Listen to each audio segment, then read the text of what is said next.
बोलिए वृंदावन बिहारी लाल की जय। श्री राधा रानी की जय। कर्म प्रधान विश्व रचि राखा, जो जस करहूँ सो तस फल चाखा। कितना सुंदर हमारे शास्त्रों में वर्णित है कि कर्म प्रधान विश्व रचि राखा, और जो जस करहूँ सो तस फल चाखा। किसी एक देश के बारे में वर्णन नहीं है, विश्व पूरे वर्ल्ड के बारे में वर्णन है, पूरे संसार के बारे में वर्णन है कि अगर कुछ पाना है तो उसके लिए कुछ करना होगा। अगर भगवान को पाना है तो भगवान को पाने के लिए भी आपको ठाकुर जी की सेवा करनी पड़ेगी। और अगर नौकरी पाना है उसके लिए भी आपको पढ़ाई करनी पड़ेगी। कुछ भी पाना है तो कर्म करना पड़ेगा। तो सर्वप्रथम क्या है? कर्म प्रधान यानी कि श्रेष्ठ। संसार में कर्म ही श्रेष्ठ है।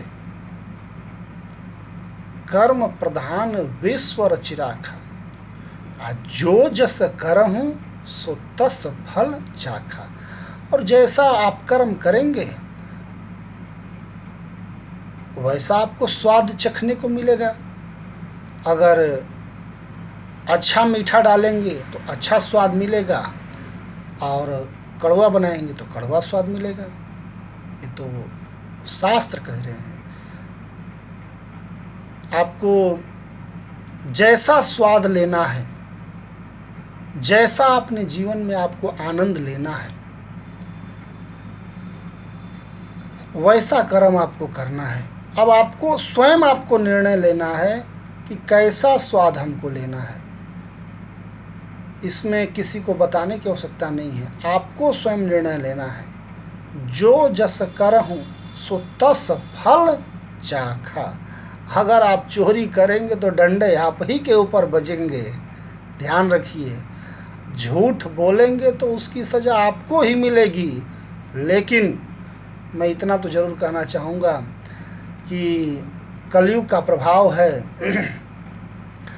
और लोग पैसे के मोह में इतने मोहित हो चुके हैं कि उनको धर्म अधर्म का ज्ञान नहीं रहा है।